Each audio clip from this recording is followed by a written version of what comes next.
Hello and welcome to my review of the Ork Boyz. These are very old models, I have to say. They've been around for over 20 years.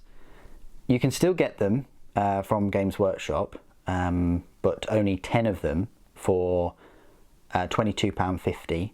The box set has been refreshed a little bit, so these are the older ones, and I say the older ones because I've got a metal Ork knob there, and then the special weapons, of which I've got 3 in here. You can have 1 special weapon per 10 models in the unit, are metal as well. But there's not a huge difference between these and the plastic kit. But what I'm trying to say is a squat is a unit of 10 will still set you back £22.50. I really like the Orks, but I just wish that they had more detail, and I wish that they were bigger, and all those kind of things that I would have hoped for. These are all painted, obviously to an alright standard. You know, there's not much highlighting going on, and it's a bit paint by numbers, but they do the trick. And I like the blood on all the weapons and things, I guess. They're very samey though. Some of them have got the same helmets and heads and choppers and things like that. Hopefully there's going to be improvements further down the line. But I just thought I'd take this time to appreciate the old Ork Boyz and run through a little bit of a review. Now there are 30 here, well 29 boys and 1 knob.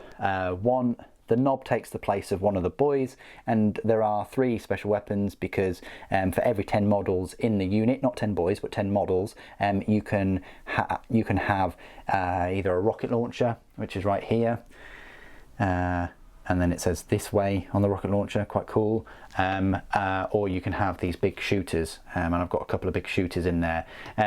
All of them, you used to have slugger boys and shooter boys, and they used to be completely separate. Now they're just boys, and they either have sluggers and choppers, or they have shooters. You kind of got to keep your attention here to see which ones have shooters and which ones just have sluggers and choppers. I think only one of them has shooter there, which is just a slugger that I've modified, but I would just say that they've all got sluggers and choppers. That's the way I would look at it, just to make it quite simple. Okay, so size comparisons then. Compared to the War Boss, stands much taller than the rest of them, and definitely draws your attention into the unit. You can tell which is the biggest Ork just by putting him in there. Compared to, I don't know, like Mega Armoured knobs maybe. Again, the Mega Armoured knobs are just a bit bigger, and just knobs in general are bigger than the boys. And then comparing them to like Gretchen, which are the smallest Orkoids, they are very small if we just compare them right there. But Ork boys are, yeah, the most numerous of the Orkoid race. This is a comparison with the normal Marines that I go through, the Imperial models. So I've got a Legacy Space Marine there, which are bigger than the Orks, if you can see that. I wonder if they'll make Orks almost as big as Space Marines in the next refresh. Slime Arbo, so any kind of Catachan or Imperial Guard, are similar size, height, but the Orks have more muscle mass, they're a bit more denser. And then the Primaris do stand much taller than Orks now. So if you're going against Orks and you've got a Primaris force, you're going to be dwarfing all of them with just your normal intercessors. Okay, so rules wise then, I'll be picking the rules up from the 2018 Codex. Ork Boys are a troop choice. Unfortunately, there are only 2 troop choices in the Ork army as of 2020. Points wise, they're a power points cost of 4 and a points cost of 7 points per model. You can have between 10 and 30 of them in a unit.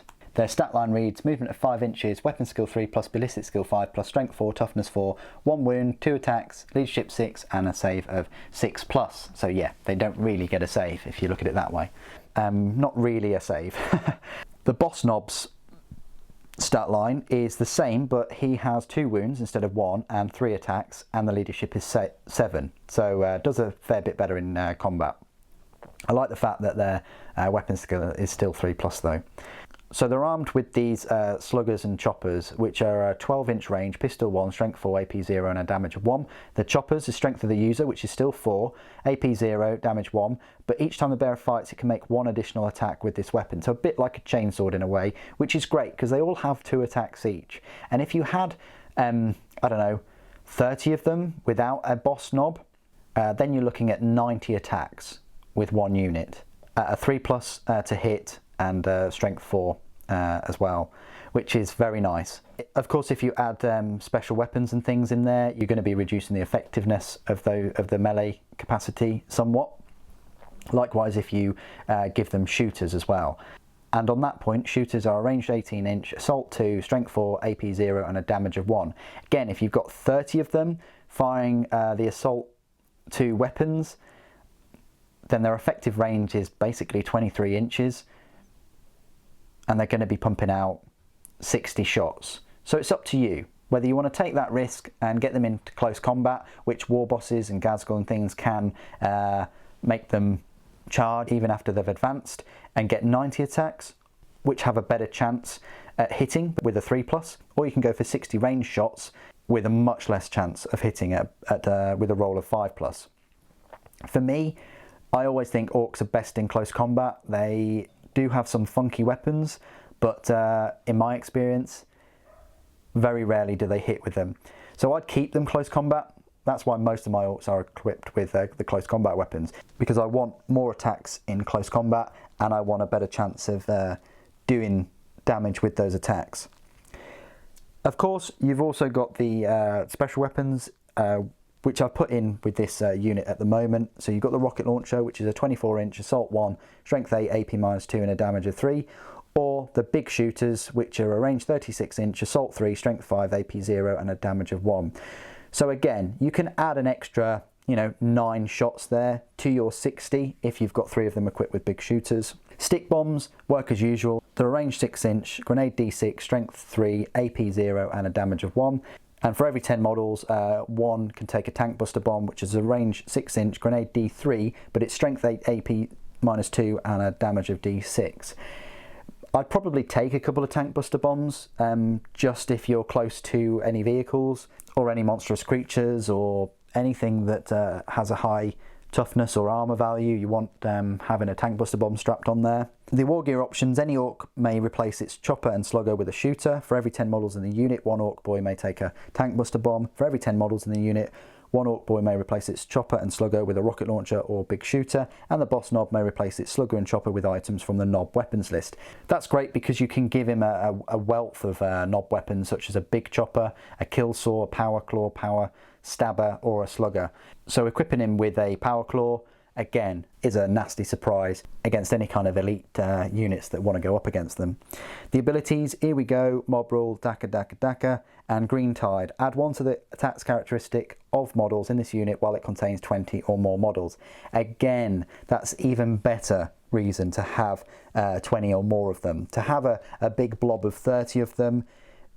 Now, with the sluggers and choppers, instead of you getting 90 attacks now, you're getting 120, which is amazing. 120 attacks from a unit of 30. If I'm using Orks, I'd strongly suggest having 2 big units of 30 and trying to get in close combat as quickly as possible. The keywords: Ork, infantry, Boyz. So there you go. That's my review of the Ork Boyz. Not much has changed over the years in terms of the models. I hope Games Workshop do refresh them at some point. I'm a big fan of them. The rules have gradually gotten better for them, and I like all of the extra attacks and things. Very, very useful, especially with the changes for Space Marines having 2 wins instead of 1. So that's just my little modern day take on where this army's going and its increased effectiveness. Anyway, what do you guys think of the Ork Boyz and the rules? Please do put it in the comments below. Thank you ever so much for joining me today. Thank you for watching. For Gork and Mork.